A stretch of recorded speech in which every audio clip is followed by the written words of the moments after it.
예, 시작하겠습니다. 성부와 성자와 성령으로 아멘. 하늘에 계신 우리 아버지, 아버지의 이름이 거룩히 빛나시며 아버지의 나라가 오시며 아버지의 뜻이 하늘에서와 같이 땅에서도 이루어지소서.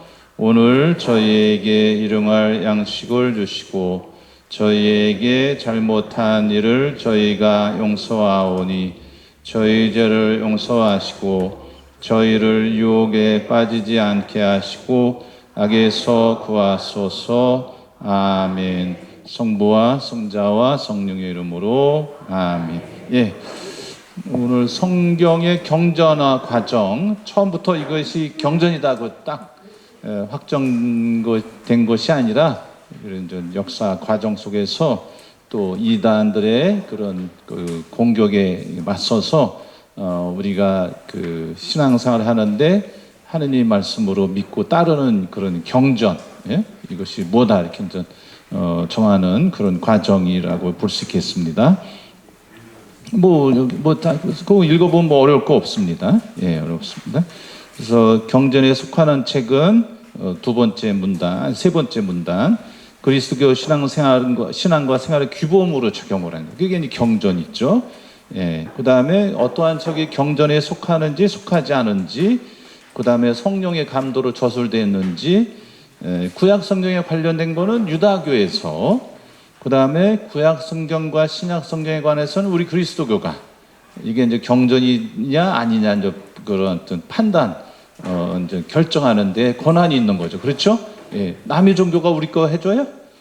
그럼 바보지. 예, 우리가 다 결정하는 거죠. 그래서 유다교 경전이 구약 성경하고 그다음에 우리 그리스도교에서 말하는 그리스도교에서 경전으로 인정하는 권수가 차이가 나는 거예요. 그래서 예?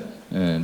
그 유다교 신앙의 선배들이 믿었던 거를 받아들이는 것도 있지만 우리 이제 구약 성경 그 경전을 정하는 기준에 있어서는 우리하고 차이가 있어요. 그거 뒤에 가면 나와요. 예.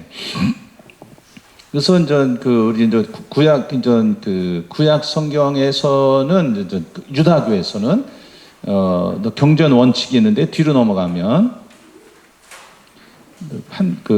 보면은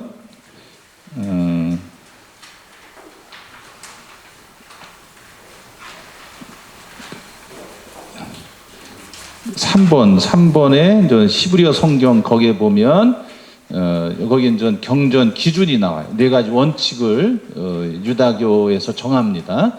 그래서 기원 후 이제 얘기예요. 기원 후. 그 당시에 이제 유다교 경전이 있고 여기 이제 유다교에서 이제 그리스도교가 이제 발전하기 시작하잖아요. 예. 근데 이제 이 사람들이 믿고서 읽고 오던 경전이 이제 히브리어로, 그 다음에 이제 예수님 시대 그 보편 언어였던 아람어 이렇게 쓰인 거로만 읽고 있었는데 오늘날 갑자기 그리스어 성경이 나온 거예요. 그리스어로 번역된 성경이 돌아다니는 거예요. 이런 것들이. 그러니까 유다교 입장에서는 자기네 그런 정체성을 위협한다고 생각을 한 거죠. 그래서 무슨 소리냐? 유다교에서 우리가 믿는 그 경전은 히브리어고 아람어로 써야 되고, 그 다음에 팔레스티나 지금의 이스라엘 땅 안에서만 쓰인 거. 안에서만. 무슨 얘기 하셨어요? 요거 첫 번째, 두 번째, 그 다음에 그 히브리어로만 써야 되고 아람어로만 써야 되고 팔레스타인 안에서만 써야 되고, 그 다음에 그런 구약 성경 중에 에즈라라는 그 율법 학자가 있어요. 에즈라기도 있죠.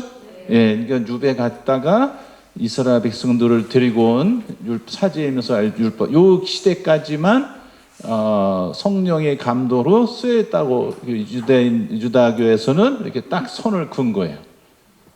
거기 다 나오잖아요. 예? 예, 거기 나오잖아요. 예? 그 다음에 그 율법 모세오경이라고 그래 5권 토라 요것과 일치해야 된다. 요게 어긋나면 안 된다. 그래서 요 기준이 원칙이 요 4가지였어요. 그런데 마카베오기 상하권이라든가 뭐 이렇게 저기 집회서라든가 뭐 이런 것들이 보니까 그리스어로 쓰여 있었어. 그 당시만 해도. 그러니까 이거는 히브리어로 아람어로 안 썼기 때문에 거기서 뺀 거죠. 그 다음에 토비기라든가 뭐 이런 성경들이. 그래서 그 7권이 유다교 경전 안에 못 들어간 거예요. 언어도 안 쓰여 있고, 이거 팔레스티나 안에서도 안 쓰였고, 팔레스티나 밖에서, 이게 디아스포라 공동체에서 쓰였단 말이죠. 디아스포라는 해외 거주 유다인들, 그걸 디아스포라라고 해요. 무슨 얘기 하셨어요? 지금에 와서는 이 디아스포라라는 용어가 좀 넓은 의미로 광의로 쓰이기 시작하면서 미국의 해외 거주 한인 동포들, 그렇죠? 이분들도 디아스포라라고 하는 거예요. 디아스포라 공동체. 그러니까 유다인들에게만 해당됐던 그 말로 쓰였는데 지금은 넓은 의미로도 쓰인단 말이에요. 해외 거주, 본토가 아니라 해외에서 머문단 말이죠. 한인 공동체 동포들을, 이 사람들도 해외 거주 동포들, 디아스포라 한인 공동체 이렇게 얘기를 하는 거예요. 여기까지 이해가 되셨죠? 어려운 거 없어요. 그러니까 순수성을 유지하기 위해서는 팔레스티나 안에서만 써야 된다. 이스라엘 땅 안에서. 어려울 거 없죠? 이 사람들이 원칙을 세운 거예요. 유다교 경전을 정할 때. 예, 그것까지만 아시면 돼요. 어려울 거 뭐가 있어요? 어려운 거 있어요? 아직도 무슨 말인지 못 알아듣겠어요? 거기 유의물 다 나눠드렸잖아요. 이 사람들이 원칙을 정한 거예요. 예? 예. 이 사람들의 원칙을 그대로 따른 사람들이 이제 프로테스탄트 개신교 사람들이에요. 그래서 집회서나 마카베 성하관이라든가 그 다음에 토비트 뭐 이런 것들이 없는 거예요. 왜냐하면 그것이 히브리어로 안 쓰이고 그리스어로 쓰였다고 해서 자기들 경전에서 뺐는데 1940년대에 사본이 발견된 거예요. 히브리어로 쓰인 게. 그러면은 사본이 있다는 얘기는 원본이 있다는 얘기죠? 히브리어 원본이 있다는 얘기죠. 그러니까 이런 주장을 그 원칙을 따랐던 개신교 형제들이 난감해진 거지. 난감하네. 이상해진 거죠. 응? 그래서 이제 그 사람들은 이제 그 유대인들은 외경이다, 경전에서 벗어났다. 여기에 이제 아까 말씀드린 마카베 상하권, 그다음에 토비기 뭐 이런 것들이 이제 여기 나오는 거죠. 예? 예. 무슨 그게 이제 경전에서 벗어났단 말이죠. 자기네 기준에서. 그래서 그다음에 이제 아까 말한 그 지에서 집회에서 유익기 뭐 이런 것들이 이제 자기네 경전에서 벗어났단 말이죠. 그래서 바깥 외자 쓰고서 외경이다 얘기를 개신교도 이제 얘기를 하는 거죠. 아셨죠? 예, 이건 좀 어려울 거 없습니다. 예? 이것은 우리 그리스도교 셈법으로 따지면 개신교는 39권 구약 성경이, 우리 가톨릭 교회는 46권, 7권이 플러스가 되니까 46권인 거예요. 예, 개신교는 그것이 그리스 말로 쓰였다고 해서 뺀 거예요. 그 사람들의 16세기 프로테스탄트들의 주장이에요. 예, 그러면서 이제 그거를 자기들 입장을 히브리 그 유다교 거를 따라간 거죠. 우리는 우리 그리스도교 입장에 그런 그 원칙을 세워서 경전을 정한 거죠. 예, 보면 다시 앞으로 와서 그 다음에 이제 이렇게 이제 그 경전에서 경전으로 채택되지 않고 벗어났단 말이죠. 그래서 이걸 외경 바깥 외자니까. 그 다음에 이제 외경 중에도 우리 신앙생활에 도움이 되는, 그러니까 그 경전이라는 것은 공적으로 미사 전례 안에서 읽히는 거. 무슨 얘기 하셨어요? 미사 전례 안에서 읽혀지는 것만이 경전이에요. 읽히지 않는 것은 외경문학이라고 해서 지난주도 말씀드렸지만 성모님의 그런 탄생에 관한 거라든가 성모님, 부모님 이름이라든가 이런 게 그 신앙생활에 도움이 되는 것들이 기원 후 4세기경에 유행하기 시작했어요. 그걸 외경문학이라고 해요. 근데 그거는 공적으로 미사 전례 안에서 성사 전례 안에서 읽혀지지 않았기 때문에 외경이다 이렇게 얘기를 하는 거예요. 오케이? 경전에서 벗어났단 말이죠. 경전이라는 얘기는 미사 전례 안에서 기도할 적인 그 다음에 칠성사를 거행할 때 공동체 안에서 읽혀졌을 때 그거를 경전이라는 거예요. 예? 읽히지 않았으면 그건 경전이 아닌 거예요. 그래서 그걸 벗어났기 때문에 지난주 말씀드린 대로 토마스 복음서라든가 야고보 복음서라든가 이런 거는 외경이라고 취급을 했고 공동체에서 읽히지 않았기 때문에 읽혀졌어야 되는 거예요. 그 신앙 공동체 안에서. 예. 그렇기 때문에 그거는 외경이단 말이죠. 채택되지 않은 거죠. 경전으로. 예. 그 다음에 뭐 또 있죠? 뭐 어려운 거 없죠? 예. 예. 그래서 이제 신앙 교화적인 성격을 지닌 경우에 개인적인 독서로 권장할 수 있지만 전례 안에서는 읽히지 않았단 말이죠. 아까 말씀드린 야고보 복음서라든가 토마스 복음서라는 거. 예. 그렇기 때문에 외경이라고 이렇게 알아들으시면 된다. 어려운 거 없습니다. 예. 그 다음에 그 시브리 성경, 구약 성경의 경전화 과정, 그거 보겠습니다. 성경 경전 판단기를 다 말씀드렸고, 그 다음에 그 구약 성경의 경전화 과정은 이스라엘의 오랜 역사와 더불어서 천천히 이루어졌다. 먼저 율법서가 그 최종 형태가 지금의 그런 형태가 이루어진 거는 기원전 400년 경에 와서 완성된 거. 그러니까 한 번에 지금처럼 딱 쓰여진 것이 아니라 시간 과정을 거쳐서 쓰여졌다는 거. 몇 번 말씀을 드렸는데 이게 이제 지금도 이제 그 주장하는 사람도 있고 그거 아니라고 그러는 사람도 있고 그러면 아니면 뭐냐? 그럼 그것은 새로운 주장을 내세워야 되는데 아직도 그렇게 썩 그런 마음에 드는 주장이 없어요. 그래서 4대 전승이라고 그래요. 구약 토라 율법서가 지금에 이렇게 손에 쥐어지게 된 거는 이러한 과정을 거쳐서 됐단 말이죠. 그래서 첫 번째가 야훼이스트라고 그래요. 야훼계 전승이라고 그래요. 하느님 이름이 야훼로 나온다고 그래서 야훼계 전승이라고 그래요.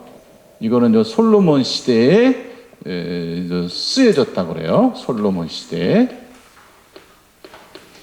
그래서 하느님과 인간이 그 신인 동형 이론이라고 그래요. 하느님과 인간이 같이 말하고 대화하고 화나고 막 그런 장면들이 막 나와요. 그래서 하느님과 인간은 가깝다는 걸 느끼게 하는 거예요. 예? 야훼이스트 특징은 그거예요. 하느님은 저 멀리 계신 게 아니라 초월에 계신 것이 아니라 우리 안에 계시단 말이죠. 마음 아파한다, 슬퍼한다 그런 인간의 감정 표현이 막 나와요. 이게 하느님은 저 멀리 계신 게 아니라 우리 가까이 있단 말이죠. 그래서 그런 경향이 강하다. 그래서 이런 야훼이스트가 그래서 창세기 2장 3장이 쓰인 거예요. 오케이? 네, 2장 3장 4장이 쓰인 거예요. 1장은 뭐 한참 뒤에 쓰인 거예요. 그러면 순서가 2장 3장이 먼저 와야 되잖아요. 이거는 9세기경이니까 지원전 BC 9세기경이고 그렇죠? 예, 이게 이제 창세기 대표적인 게 2장부터 4장까지. 아담과 하와의 창조, 아담과 하와의 범죄, 그 다음에 그 죄라는 것은 확산된단 말이죠. 카인과 아벨의 이야기. 딱. 이 시대의 정치, 경제 모든 것을 통합시키는 아주 부강한 나라가 됐어요. 이스라엘이. 그런데 이상한 놈들이 등장을 하는 거예요. 아버지를 때리는 놈이 없나? 남편이 부인을 때리는 남자들이 미움이 없나? 막 이런 것들 도둑질하는 왜 이게 자꾸 나타나는 거예요. 이런 인간들이. 그래서 이게 무슨 이유 때문에 이렇게 이런 인간들이 나오나. 그래서 하느님께서 세상 창조할 때 처음 장면으로 돌아가서 성찰을 해보니까 하느님께서는 아담과 하와를 동등하게 서로 돕는 배필로 했고 선한 인간으로 창조했는데 죄가 들어오면서 이런 문제가 생겼구나. 그러면서 거기에 대한 답을 준 것이 이제 야훼이스트인 거예요. 그래서 이 얘기를 솔로몬 이후에 이런 정치, 경제, 문화의 배경이 밑에 깔려 있는 거예요. 그 다음에 나온 게 뭐냐면은 엘로힘계라는 게 있어요. 하느님의 이름이 엘로힘이에요. 예? 그러니까 하느님 이름이 야훼도 있고 여러 가지 있지만 엘로힘이라고 이제 나와요. 그러면 하느님으로 우리말로는 번역을 한 거예요. 하느님 이름이 엘로힘으로 나오면은 이렇게 번역을 한 거예요. 이거는 기원전 8세기, 7세기 북쪽 이스라엘에서 이게 성행을 한 거예요. 그래서 여기에 보면은 하느님이 꿈에 나타나거나 그 다음에 예언자들 그런 것들이 표현이 많이 나와요. 그러니까 창세기 37장에 보면 요셉이 꿈을 꿔요. 뭐를 해요? 꿈꾸죠? 그런 건 이제 엘로힘께 영향을 받은 거죠. 예? 그래서 어떤 그런 신비적인 하느님의 아까는 야훼이스트는 하느님이 같이 음식도 먹고 얘기도 하고 분노도 하고 화도 내고 막 그러지만은 이런 엘로힘계는 그것이 아니라 하느님은 저 멀리 안 보이고 그런 초월적인 존재 같은 느낌을 받아서 뭐 천사로 나타나거나 뭐 꿈으로 막 이렇게 나타나는 거예요. 예? 이게 이제 엘로힘계의 특징이에요. 예? 무슨 얘기 하셨죠? 예. 세 번째는 신명기계. 신명기 전체가 신명기계죠. 그래서 여기 보면은 땅에 대한 얘기. 예? 예. 그 다음에 이건 땅에 대한 얘기가 많이 나와요. 하느님 말씀을 지키면 땅을 차지한다. 땅을 차지한다는 게 단순한 그런 지상의 땅이 아니라 하느님 땅, 하느님께로 갈 수 있다. 그런 거를 굉장히 강조를 해요. 그러니까 생명과 축복, 죽음과 저주 이런 그런 걸 하면서 선택을 하라는 거죠. 그래서 이거 신명기계라고 해요. 이거는 나중에 7세기경에 가서 이제 그게 기원전이에요. 다 기원전이에요. 이 영향을 받아서 쓰인 게 여호수아기부터 역사서, 열왕기, 하곤까지. 이게 이제 엘로힘계, 신명기 영향을 받은 거예요. 왜 우리가 나라가 망해서 바빌론으로 유배를 갔는가 고민을 해결해서 안 하겠어요. 나라가 망했는데 반성을 해야 될 거 아니에요. 국민의힘이 왜 졌는지 반성해야 될 거 아니에요. 반성 안 하면 또 지는 거예요. 4년 전에 참패했는데 또 참패했죠. 뭔가를 잘못했다는 얘기지. 네? 국민들이 바본가? 뭔가를 잘못했다는 얘기예요. 제가 누구를 편드는 게 아니고 반성을 해야 그 다음에 또 지는 게 아니에요. 전쟁에 안 지는 거예요. 그러니까 역사서 이거는 왜 나라가 망했을까? 반성의 결과물로 나온 거예요. 그래서 신명기계 역사서라고 그러는 거예요. 신명기계 역사서라고 그래요.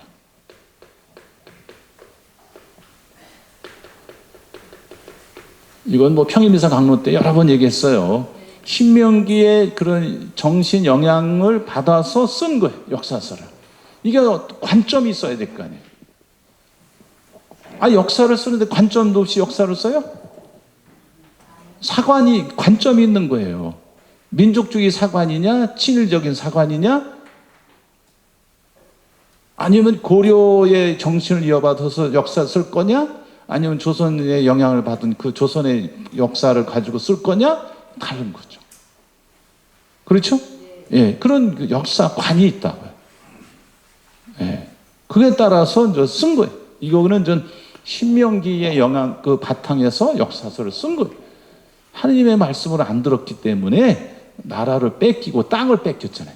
남의 나라 가서 살게 된 거다. 그래서 과거 지향적인 성찰을 한 거예요. 역사서는 팩트를 얘기하는 게 아니라 여기 구약에서는 하느님의 진실이 뭐냐 말이죠. 예? 그거를 추구하는 것이 구약 성경의 역사서의 그런 핵심 내용이에요. 팩트를 얘기하는 게 아니에요. 역사 100% 팩트가 맞아요? 아닌 거예요. 해석된 역사. 오케이? 해석된 역사를 쓴 거예요.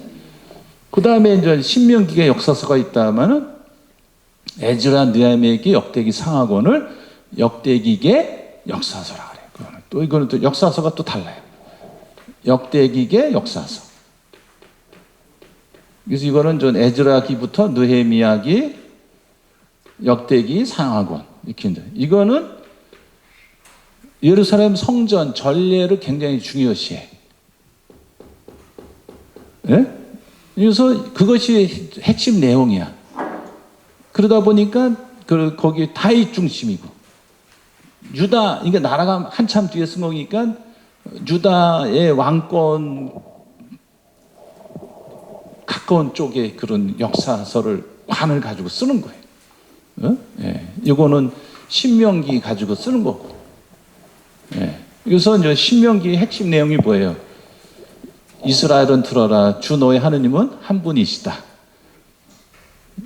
힘을 다하고 마음을 다하고 목숨을 다해서 주 너의 하느님을 사랑하여라. 예? 앉아 있을 때나 서 있을 때나 길을 갈 때나 쉴 때나 집에 가서나 어디서나 하느님을 사랑하라. 이게 이제 신명기 6장 4절부터 5절 핵심 내용이잖아요. 주 너의 하느님은 한 분이시라는 거예요. 다른 게 또 없다는 거예요. 한 분이신 하느님을 섬겨야 되는데 너희들이 한 분 하느님을 섬긴 게 아니라 군사력을 믿고 경제력을 믿고 이런 걸 너무 믿다 보니까 바빌론에 붙었다가 아시리아 붙었다가 이집트에 붙었다가 나라가 망한 거다 말이죠. 하느님을 믿지 않고 하느님의 가르침을 따르지 않고 그래서 들에 망한 거다. 이게 이제 역사서 핵심 내용이에요. 이거는 성전이 파괴됐잖아요. 이스라엘 성전. 왜 파괴됐느냐? 그래서 성전을 다시 복원하는 미래지향적인 역사서예요. 다시 그 역사를, 이스라엘 역사를 복원하는 데 중점을 두고 이거는 과거지향적이에요. 과거 성찰을 하는 거예요. 이게 역사서의 두 가지 핵심. 이건 저 신명기계. 그 다음에 사제계가 있어요. 사제계. 네. 그러니까 사제들이 이거 쓴 거예요. 기원전 6세기경에. 나라가 망해서 어디로 갔어요? 바빌론으로. 이게 나라가 망한 것이 이스라엘에 굉장히 큰 충격인 거예요. 굉장히 큰 사건인 거예요. 스캔들인 거예요. 그래서 바빌론 가서 사제들이 우리가 왜 나라가 망했을까?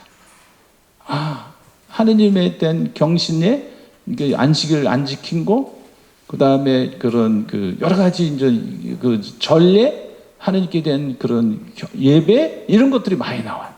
그 다음에 족보가 있다는 게 뭐예요? 하느님의 축복으로 후손이 계속 나온다는 얘기죠. 그런 얘기들이 많이 나와. 그게 사제계. 그래서 창세기 1장하고 2장 4절까지 거기 보면은 끝에 가서 뭐가 나와요?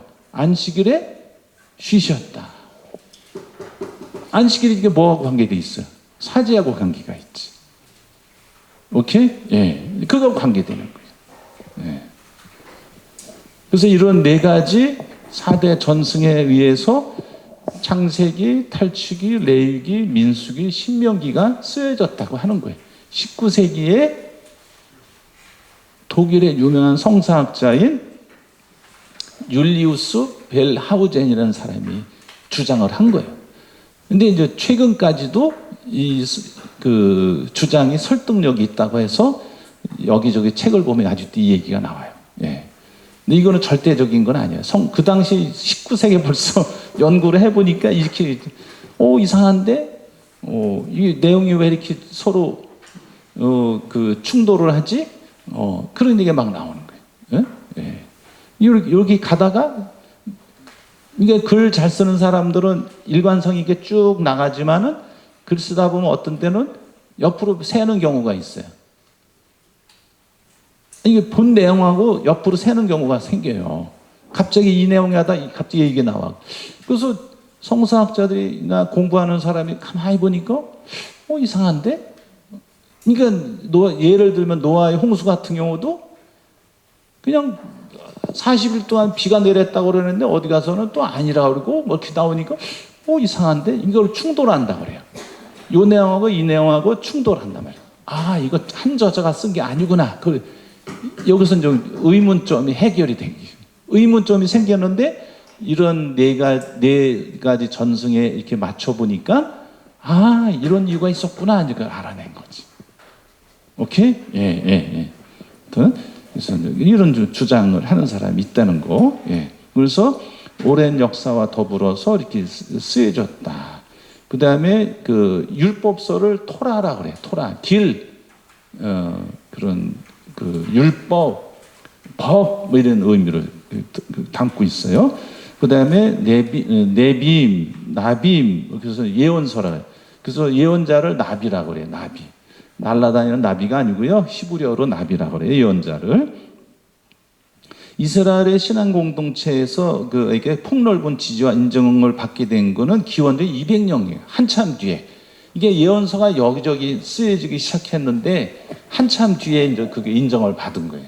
처음부터 인정받은 게 아니라 이 사람들은 처음에는 율법서만 경전으로 생각을 한 거예요. 그러다가 이제 후대에 가서 예언서가 받아들이기 시작하고 예언서 중에 제일 먼저 쓰인 거는 이게 이제 지금 형태로 아모스 호세아예요. 아모스 호세아. 그 다음에 미카. 그 다음에 제1 이사야. 이것이 이제 기원전 8세기경에 쓰인 거예요. 제일 먼저 쓰이죠. 아모스 호세아가 제일 먼저 미카하고 이사야 제일 1장부터 39장. 이게 제일 먼저 쓰여요. 지금 예언서 중에서. 그래서 나중에 예레미야, 스파니아, 하박국, 나홈 이런 것들이 이제 7세기 가서 쓰인 거죠. 그 다음에 또 요나 뭐 이런 것들이 나중에 또 쓰이고 학가이, 즈카리아 이거는 유배 후에 이런 것들은 이제 시간 차에 따라서 쓰이기 시작하는 거예요. 예언서 같은 경우는 무슨 얘기 하셨죠? 예레미야 같은 경우는 유배 가기 전에 유배 중. 그 다음에 에제키엘은 유배 상황. 이게 유배 상황이니까 기원전 6세기. 그 다음에 다니엘은 원래는 기원전 2세기에 쓰인 건데 이제 유배 상황을 소급시켜서 그걸 쓴 거예요. 오케이? 예, 그러니까 한 번에 딱 쓰인 게 아니라 이런 역사 과정을 거쳐서 쓰여야 되는 거예요. 이거 상식적으로 알고 있어야 돼요. 예? 이거는 강론 시간에 말하기도 어렵고 아주 그래요. 그래서 제가 몇 세기에 쓰였다? 이거는 무슨 상황이다? 제가 말씀드린 게 뭐냐면 그 당시에 이러이러한 문제가 어려움이 있었다는 거. 그런데 그 당시에 어떻게 이스라엘 백성들이 응답을 했는지, 응답하지 않았는지, 어떻게 했는지. 이건 지난주에 호세아 연서 말씀드렸죠? 하느님께서 호세아 보고 창녀하고 결혼해라는 거예요. 결혼할 남자 하나도 없죠? 한 명도 없어요. 부모님도 뜯어 말릴 거예요. 도시락 싸들고 다니면서 말릴 거예요. 부모님도 찬성하는 사람 한 사람도 없어요. 부모가 없다든가 그러면은 너희 이놈의 자식 그 많은 사람 중에 부모 없는 자녀하고 결혼해내는 둥 뭐 이런 소리 막 그냥 인간적인 이유가 좀 막 하고 그러죠. 또 그 사람이 또 상처받지 그럼 상대방이 이런 우리 지금도 21세기인데 근데 그 당시에 해라 못하지. 근데 호세아도 참 무던한 사람이야. 하느님이 해낸다고 해. 또 부인이 데리고 온 그 자녀들까지 다 자기 자녀로 입적을 해. 근데 또 부인이 바람나서 나갔어. 또 데려오니까 또 데리고 와. 이게 이런 호세아가 바로 하느님이고, 그 다음에 그 부인이 누구예요? 이스라엘을 상징한다. 말씀을 드렸어요. 그래서 하느님의 사랑이 얼마나 큰지를 보여주는 것이 호세아 예언서다. 이거는 북쪽 이스라엘 상황인 거예요. 남쪽 유다가 아니고 북쪽 이스라엘. 아모스도 마찬가지고. 이게 북쪽 이스라엘이 먼저 망한 이유가 다 있어요. 북쪽 이스라엘 먼저 망해요. 여기 따라오세요? 듣는이 처음이에요?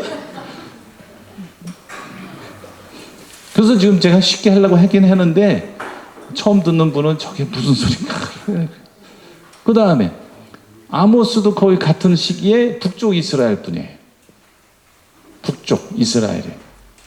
근데 거기는 정의가 바닥에 떨어졌어. 그러니까 하느님, 아모스는 남쪽 유다 사람인데 북쪽으로 가서 예언 활동을 하는 거예요. 가서 활동을 하는 거예요. 그러니까 하느님께서 거기 가서 해라. 목동이었는데 아우 내가 어떻게 갑니까? 가라. 갔어요. 그래서 선포를 하는 거예요. 정의가 강물처럼 흐르게 하라. 그러니까 정의가 땅에 떨어졌다는 얘기죠. 강물처럼 흐르게 하라는 거예요. 근데 이거를 안 받아들이니까 너희들 망한다. 이게 정의의 예언자 아모스, 하느님 사랑의 예언자 호세아. 미카는 이런 남쪽 유다에서 활동해. 이 사람은, 이 두 사람은 북쪽 이스라엘, 남쪽 유다. 예? 그러니까 이제 그 남쪽 유다 사람인데 그 이제 미래를 되는 베들레헴에서 메시아가 나타날 거라는 거. 이게 이제 핵심이에요. 미카. 그 다음에 이사야는 유래가기 전, 훨씬 전이지. 하느님께서 구원하신다. 이사야니까. 그래서 이제 이스라엘의 그 남쪽 유다의 상황을 쭉 얘기를 하면서 북쪽에서 아시리아가 자꾸 이제 그 남쪽 유다를 침략을 하려고 하니까 남쪽 유다 임금들은 어떻게 해? 이집트 군사력을 이용해서 끌어들이려고 하고 그러고, 그런데도 그 하느님께서 그러지 말아라. 너희들이 회개만 하면 그 걱정 안 해도 된다. 그런데 회개를 안 하고 끌어들였다가 된통 당해. 아시리아한테. 남쪽 유다 상황에. 그러다가 이제 때마침 또 바빌론이 융성해 주면서 바빌론 제국이 아시리아 제국을 무너뜨리고, 바빌론 입장에서는 저 이스라엘 저놈들이 항복을 안 하네. 그러니까 바빌론이 또 들어와서 이스라엘을 쳐서 이스라엘 망하고, 나중에 한참 뒤죠. 200년 뒤죠. 예. 하여튼 예. 그 얘기하다 보면 한참 걸립니다. 예. 그 다음에 그런 예언서가 있고, 그 다음에 성문서라는 게 있어요. 그래서 역사서, 지혜문학서, 이걸 다 통칭해서 성문서라고 그래요. 이스라엘 사람들은. 우리는 역사서라고 얘기하는데 이 사람들은 지혜문학서까지 다 합쳐서 성문서라고 해요. 그래서 커투빔이라고 그래요. 커투빔. 예? 커투빔이라고 그래요. 그래서 이거를 히브리어 성경 첫 글자를 따서 타낙이라고 그래요. 예, 그래서 토라, 나빔, 너빔이라고도 발음하기도 하고, 그 다음에 커투빔, 이거 합쳐서 이런 이스라엘 사람들은 이렇게 성경 구분을 이렇게 하는 거예요. 이스라엘 사람들은 유다. 우리는 어떻게 율법서, 역사서, 그 시서와 지혜서, 예언서, 이게 네 파트로 나누지만 이스라엘 사람들은 세 파트로 나눴단 말이죠. 이게 차이가 있는 거예요.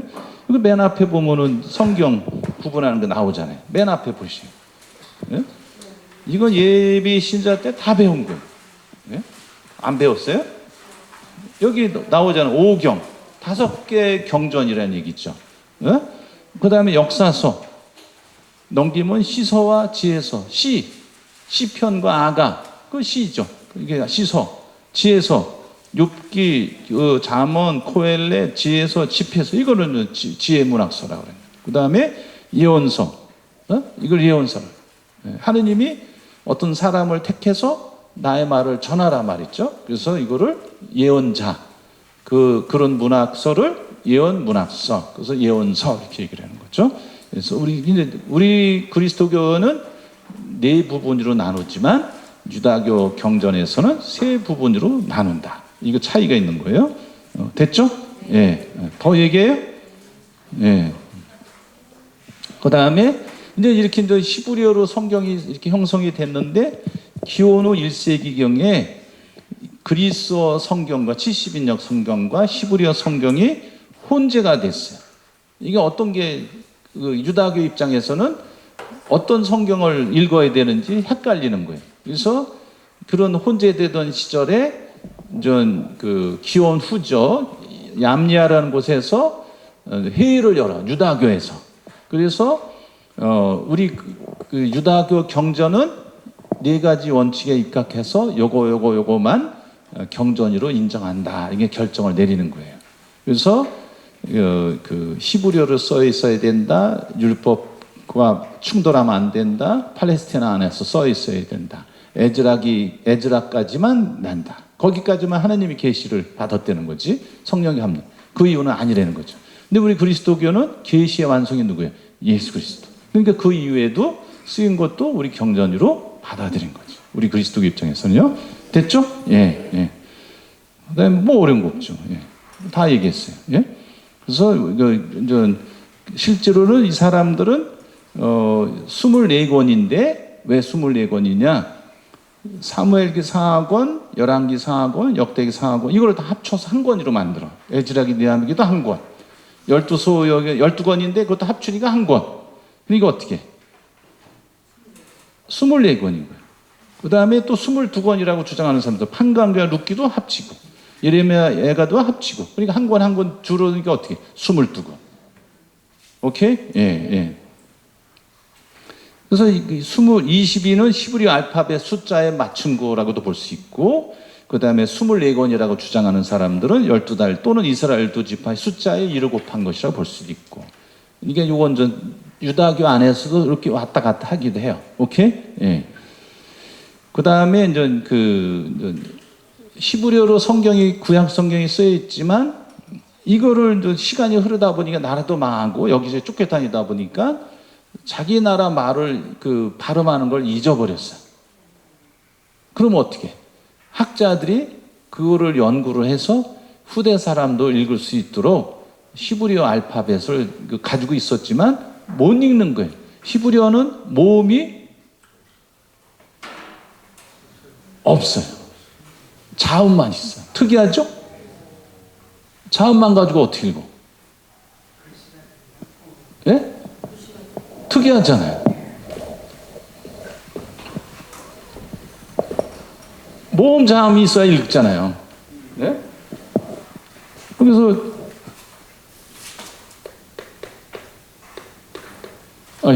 제가 답을 다 가르쳐줬네. 이게 자음만 있어. 뭐라고 쓴 거예요? 어떻게 읽어요? 아버지. 모음이 붙어야 아버지인지, 예? 다른 단어로도 읽을 수 있잖아요, 얼마든지. 예. 근데 이 사람들은 이렇게만 써도, 아버지구나, 그거 다 아는 거예요. 모음이 없어도. 그래서 이제 나중에, 학자들이 후대에 그 모음을 갖다 붙이기 시작한 거예요. 예? 그래서 이제, 거기다 이제 점, 2개 찍거나 아니면 위에 하나만 찍거나 아니면 안에다 찍거나 하면서 오 발음도 되고 야 발음도 되고 에 발음도 되고 막 그러는 거예요. 이걸 나중에 붙였어 이렇게. 예? 예. 그러면서 이제 발음을 하기 시작한 거예요. 그래서 그거를 마소라 학자들이 했던 이렇게 성경이 히브리어로 써 있으면 마소라 텍스트라고 그러는 거예요. 오케이? 예, 예. 마소라 본문. 줄여서 MT, 마소라 텍스트니까, 예. 모음과 악센트를 표시해 준 거예요. 예. 그 다음에 70인역 성경, 이게 이제 읽고 있고, 그 다음에 이제 이렇게만 하면은 근데 이제 이스라엘 사람들이 나라 망해서 바빌론 유배 때 바빌론으로만 끌려간 게 아니라 이집트로도 간 사람들이 있는 거예요. 그러면서 500년 가까이 이제 거기서 살다 보니까 본토하고 연결이 안 되니까 자기 나라 말을 잊어버리는 거예요. 문자도 잊어버리고. 그 당시에는 그리스 문화권이다 보니까 이집트 알렉산드리아에 살고 있는 이스라엘 사람들이 많이 살았는데 쫓겨났으니까. 그래서 이 사람들을 어떻게 이 하느님 경전을 읽을 수 있을까 고민하고 있던 차에 마침 그 당시에 이제 그쪽 지역에 임금이 알렉산드리아에 도서관을 지었는데 전 세계 종교 경전의 그 는들을 번역해서 비치를 했는데 유다교만 없는 거예요. 그래서 유다교 그 랍비들한테 너네 거 좀 한번 번역을 해봐라. 그래서 그 히브리어로 된 구약 성경 5경부터 번역을 해요. 70여 명이 번역을 했는데 그래서 그걸 70인역이라고 하는 거예요. 히브리어 성경을 그리스 말로 번역을 했어요. 그거를 70인역 성경이라고 그래요. 아셨죠? 예, 예. 이게 이제 알렉산더 대왕이 죽고 나서 나라를 이제 여기저기 이제 분할을 통치를 맡겼는데 그 밑에 이집트 쪽에 그 살고 있는 왕조 임금이 프톨레마이오스인데 통치하면서 나라를 이게 통치하고 있었는데 이제 그 각 종교의 경전들을 그리스 말로 번역을 해서 이집트 알렉산드리아 도서관에 비치를 해놓은 거예요. 이거를 70인역 성경이라고 해요. 70명이 번역을 했단 말이죠. 그래서 로마 숫자로 이렇게 쓰는 거예요. 로마 숫자로 이게 뭐예요? 50. 이게 10. 그래서 70이죠. 그래서 이제 라틴어로는 셉투아진타, 70이라는 뜻이에요. 라틴어로 셉투아진타, 70이라는 뜻이에요.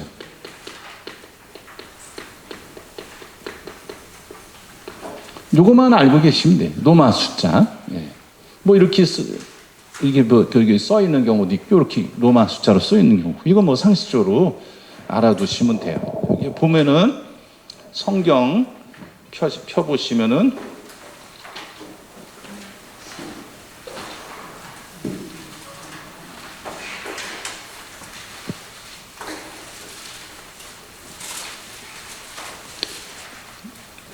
창세기 4장 맨 밑에 보시면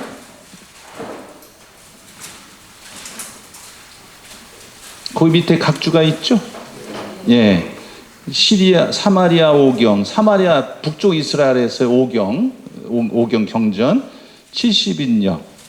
그 다음에 시리아 말 번역, 시리아 말로 번역된 성경.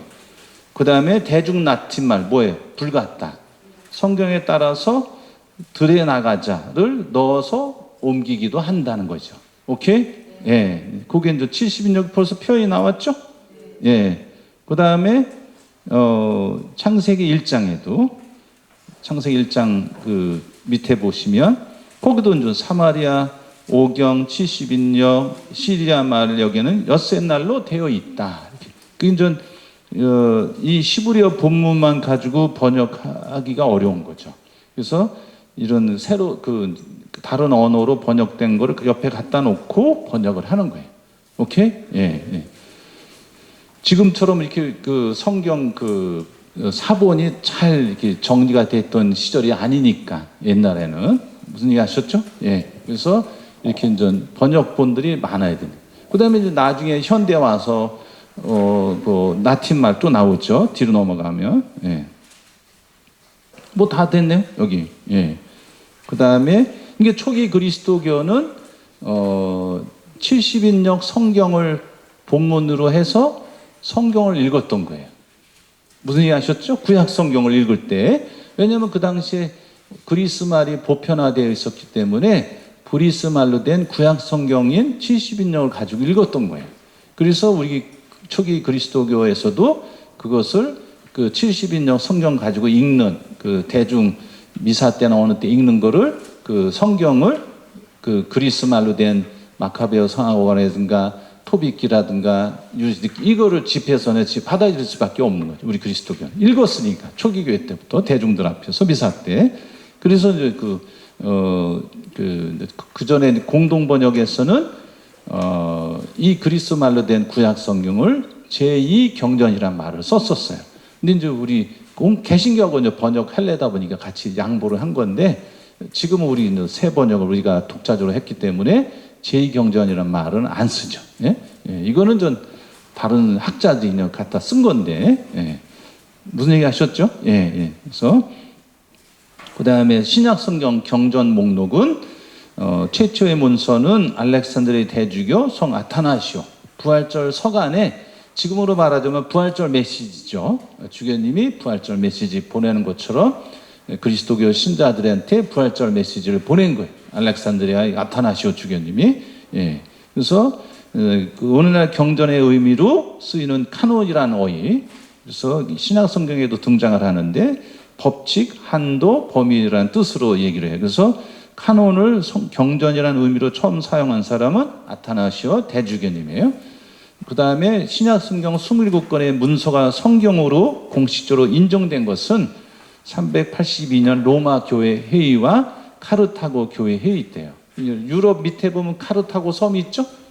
거기 아주 그리스도교의 아주 그 중요한 그런 그 도시 중에 하나예요. 예.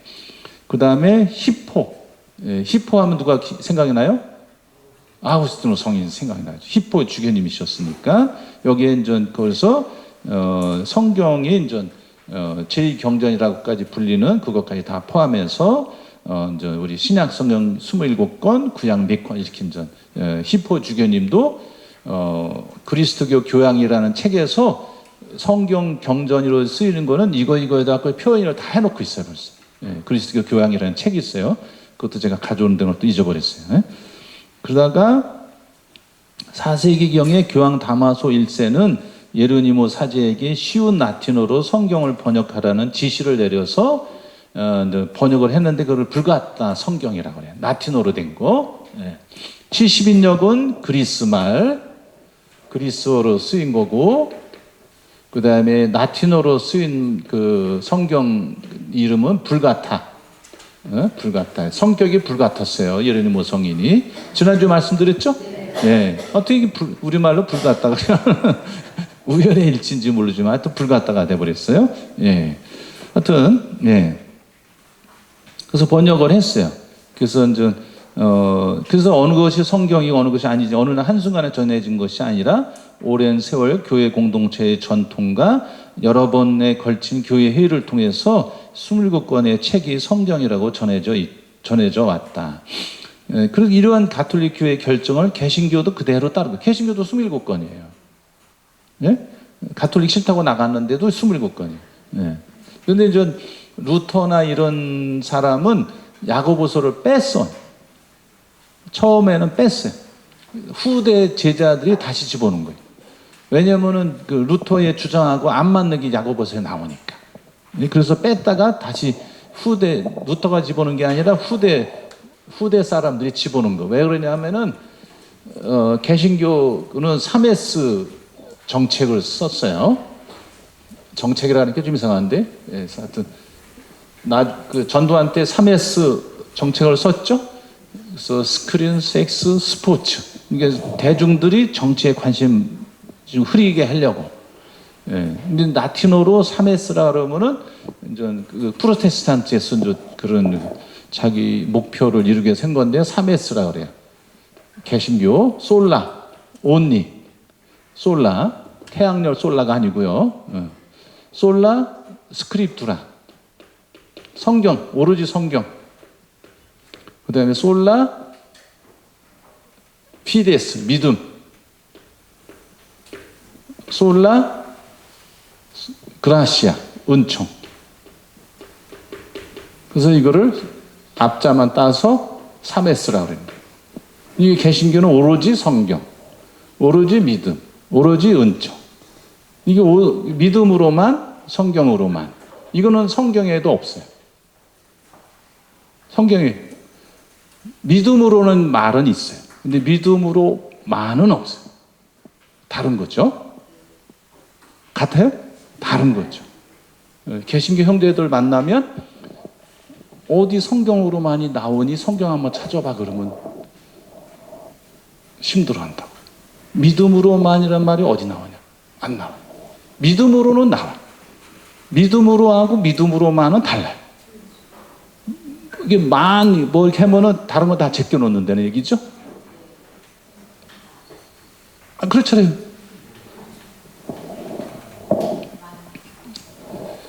아산만이 아니고요. 네. 영어로 쓰니까 금방 알아듣더라고요. 미국에서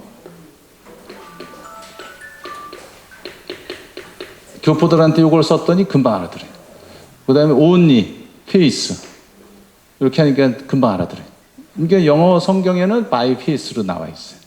성경에는 only face란 말이 없어요. 오로지 믿음으로만 없는. 그래서 이제 이런 주장을 했는데 야고보서에는 믿음이 있다고 주장하는 사람들의 행동이 없으면 죽은 믿음이라는 표현이 나오죠.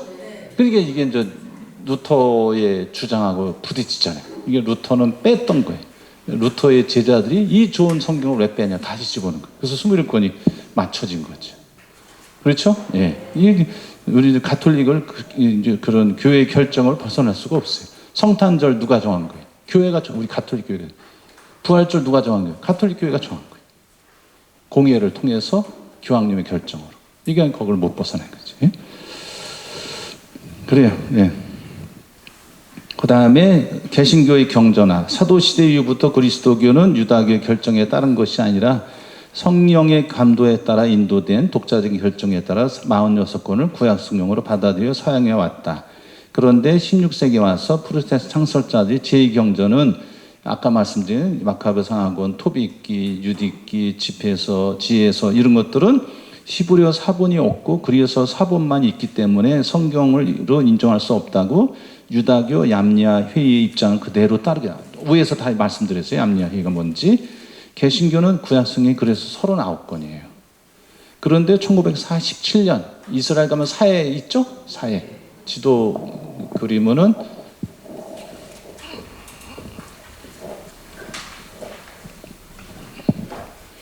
이스라엘 땅이 이렇게 있죠?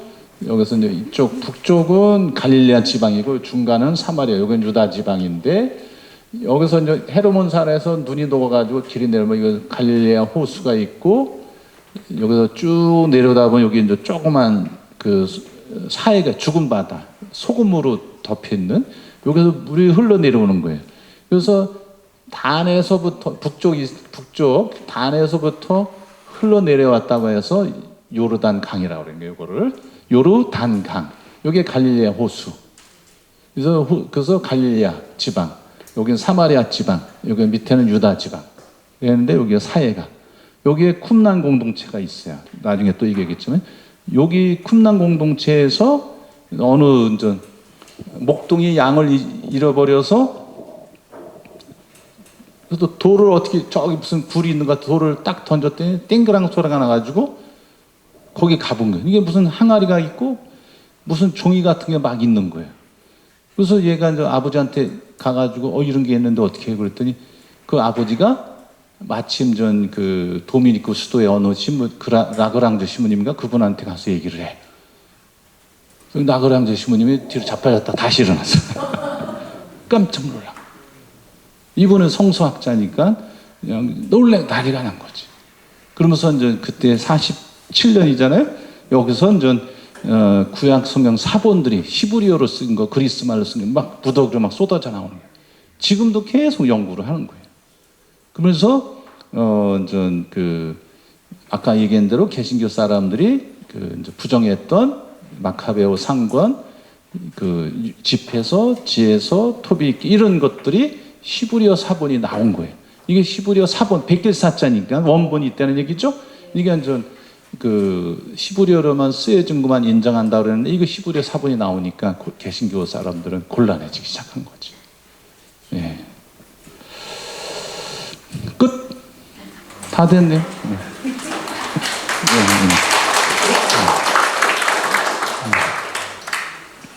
나중에 이제 여기 책 인쇄가 될지 모르겠는데 이거는 제가 먼저 성당에서 만든 건데 구약 성경 각 권을 딱 정리한 거예요. 예, 그래서 나중에 기회가 되면은 인쇄를 해서 나눠드릴 거고 카피를 이제 카피하는 게 나을지 재본을 해야 되는 게 나을지 인쇄 맡기는 게 나을지 모르겠어요. 하여튼 예. 그래서 다음 주는 이제 사복음서가 어떻게 형성이 됐는지 그 다음에 시간이 되면은 예수님의 그런 생애에 관한 거를 주제별로 뭐 탄생, 그 다음에 예수님의 가르침, 기적, 비유, 그 다음에 윤리적인 가르침 뭐 이런 것들을 저는 말씀을 다음 주에 다 못할 거, 그 다음 주까지 한번 넘어가야 돼요. 4월 말까지. 예수님, 우리가 이제 예수님을 믿고 따르는 사람이니까 예수님의 가르침에 중요한 것만 딱 빼가지고 한 7, 8페이지 나눠드리고 그래서 이제 성경 펼쳐가면서 이렇게 할 예정입니다. 예, 다음 주에 또 뵙겠습니다. 예, 감사합니다. 예. 성부와 성자와 성령의 이름으로 아멘. 영광이 성부와 성자와 성령께 처음과 같이 이제와 항상 영원히 아멘. 성부와 성자와 성령 이름으로 아멘. 고맙습니다.